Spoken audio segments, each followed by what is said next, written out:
Bismillahirrahmanirrahim. Assalamualaikum warahmatullahi wabarakatuh. Sahabat Inspira yang dirahmati Allah Subhanahu wa Ta'ala.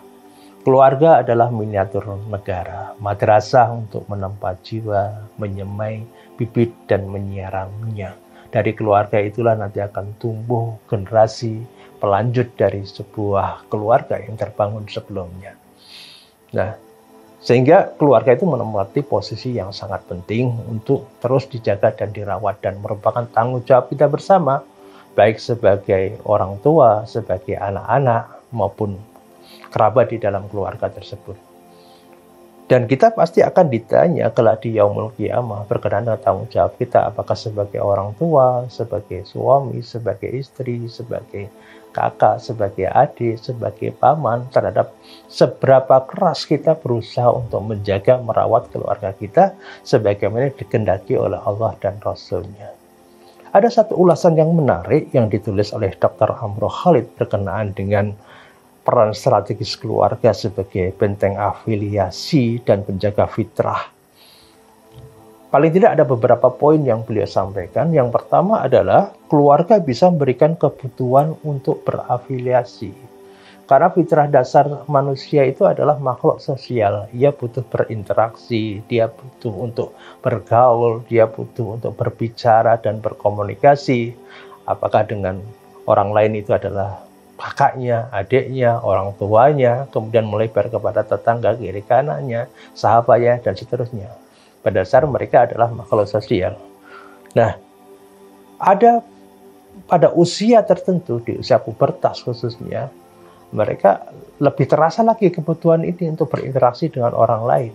Maka disitulah dia perlu menemukan koloni, berkelompok dengan orang yang tepat. Dan koloni yang paling alami adalah keluarga. Keluarga ini yang akan membentuk karakter dasar dia menjadi seperti pribadi yang seperti apa dari keluarga itu. Bisa kita lihat pada perjalanan kehidupan Rasulullah SAW yang lahir dalam keadaan yatim. Kemudian dalam pengasuhan Halimatus Sa'diyah selama 4 tahun, ibu susunya, satu di antara beberapa ibu susu beliau. Kemudian dia diasuh sepenuhnya bersama ibunya selama 2 tahun sampai usia 6 tahun. Bahkan di usia yang 6 tahun itu, beliau menempuh perjalanan bersama ibunya dari kota Mekah ke Yasrib, atau sekarang kita kenal dengan Madinah. Ini tentu saja kan perjalanan yang tidak dekat, jadi 400 sampai 500 km. Bayangkan kalau kita jalan kaki atau naik unta, itu butuh sekitar 15 hari baru sampai ke tujuan. Apa kepentingannya Ibunda dari Rasulullah SAW mengajak putranya ini untuk ke Madinah? Tidak lain adalah selain menziarahi makam ayahnya, adalah juga untuk mengenalkannya dengan paman-pamannya, kerabatnya. Bahkan kita tahu ketika dalam perjalanan di situ, nanti di kemudian hari kita dapati Bani An-Najjar itu salah satu keluarga besar dari Rasulullah SAW yang menerima ketika Rasulullah hijrah. Sampai kemudian kita tahu di dalam sejarah itu adalah bunda dari Rasulullah SAW meninggal ketika Rasulullah masih usia 6 tahun. Dan otomatis karena sudah dekat dengan keluarga, siapa yang akan mengasuh kemudian? Tidak lain adalah kakeknya. Kemudian juga paman-pamannya, ada Hamzah, ada Abbas yang memang menjaga dan merawat Rasulullah. Bahkan Rasulullah di usia 8 tahun itu berpindah di 4 rumah yang berbeda, pengasuhan dari paman-pamannya tersebut. Jadi inilah kepentingan untuk kebutuhan untuk berafiliasi, dan koloni yang paling sehat itu adalah koloni keluarga. Karena ketika masuk usia pubertas 12, 13, 14 tahun itu adalah di mana dia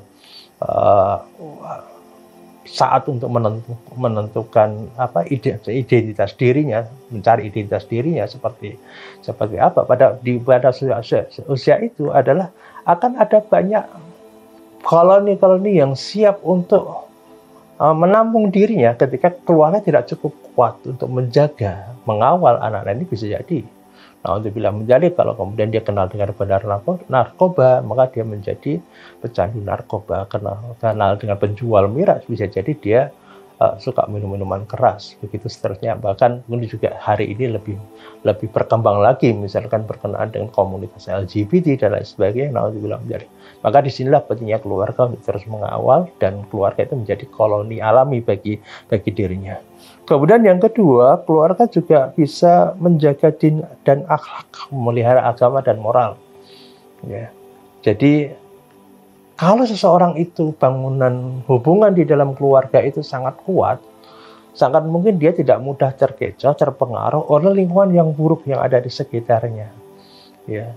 Setidaknya begini. Kalau misalkan dia ingin melakukan sesuatu, perbuatan yang buruk yang dia tahu di dalam norma keluarga itu dan agama, itu ada satu hal yang buruk, satu hal yang menjijikkan, satu hal yang tidak baik, maka kalaulah dia mau nekat melakukan itu, dia harus keluar dari lingkungan keluarga tersebut, harus keluar di daerah yang jauh sehingga tidak terlihat oleh keluarganya. Setidaknya ya, dia malu kepada keluarganya kalau sampai dia melakukan perbuatan buruk. Di sini keluarga menjadi benteng moral bagi dirinya.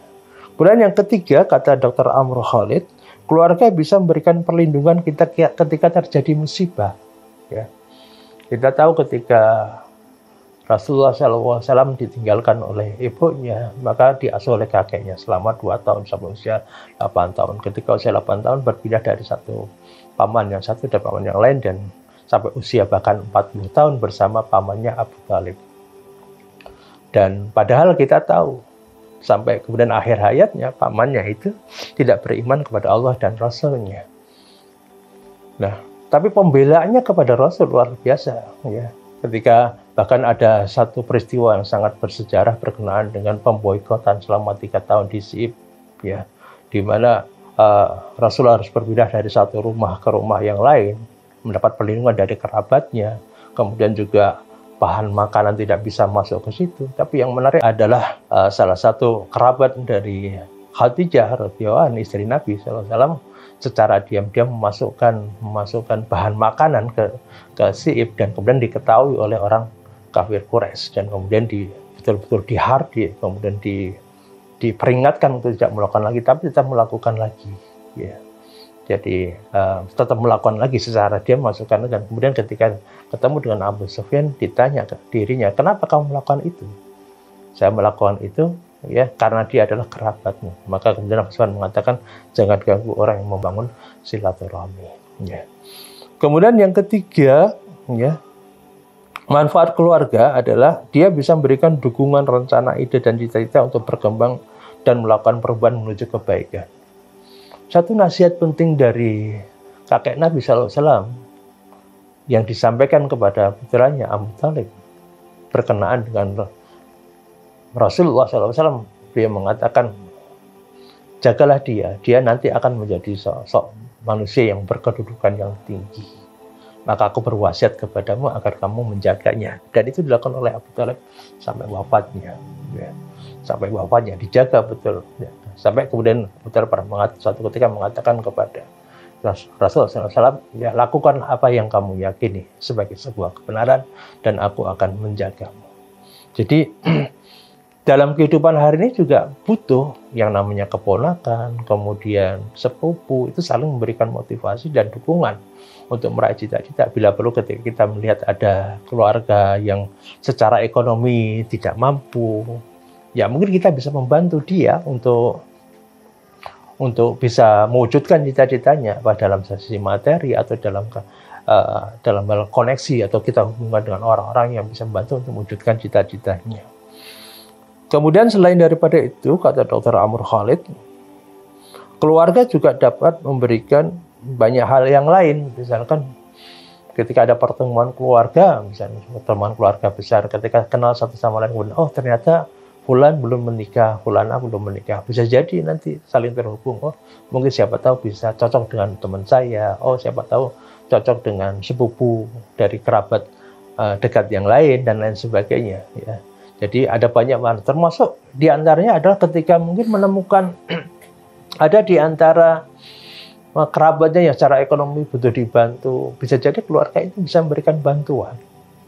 Nah, selain daripada itu, keluarga ini kan merupakan masyarakat kecil yang bisa menghadirkan ketenteraman. Ada satu keluarga di Lebanon namanya keluarga Sabaro. Keluarga Sabaro itu membentuk satu perhimpunan keluarga ya, perkumpulan keluarga besar ya. Sabaro, ini keluarga besar Sabaro. Itu melakukan pertemuan rutin. Selain itu juga mendata bagaimana keadaan kondisi anggota keluarga yang lain secara ekonominya, siapa yang belum mendapatkan pekerjaannya. Bahkan anak-anak muda bersemangat untuk membuat saling berkomunikasi di antara mereka. Termasuk ternyata mendata siapa di antara mereka yang kurang mampu dan butuh dibantu. Ada juga keluarga Hafiz dari Jeddah yang diceritakan oleh Dr. Amr Khalid di sini, di mana keluarga Hafiz ini bukan saja melakukan pertemuan rutin bulanan atau pekanan, tetapi juga mereka membuat pokja, kelompok kerja berkenaan dengan apa yang menjadi kebutuhan keluarga besar ini. Mereka sampai membuat sebuah album keluarga tentang bagaimana sejarah perjalanan keluarga besar tersebut yang nanti suatu waktu bisa dibaca dan dilihat oleh anggota keluarga yang lainnya. Bayangkan sekiranya setiap keluarga masing-masing mencoba menghubungi para sesepuh tetuanya, kemudian membangun sebuah keluarga besar. Ada 10.000 saja kata Dr. Amr Khalid, 10.000 saja yang terbentuk, maka di situ persatuan Islam akan bisa terwujud.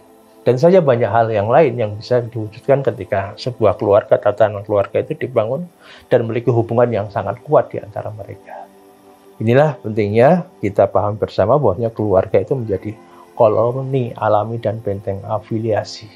Mari kita jaga, kita rawat anak-anak kita sebagaimana perintah Allah Subhanahu wa taala kepada kita, ya ayyuhalladzina amanu qu anfusakum wa ahlikum naron. Jagalah wahai orang-orang yang beriman, peliharalah dirimu dan keluargamu dari api neraka. Semoga Allah memudahkan semua urusan kita. Semoga Allah menguatkan kita di tengah kehidupan zaman hari ini yang tantangannya tentu saja tidak mudah bagi kita semuanya. Barakallahu fikum. Assalamualaikum warahmatullahi wabarakatuh.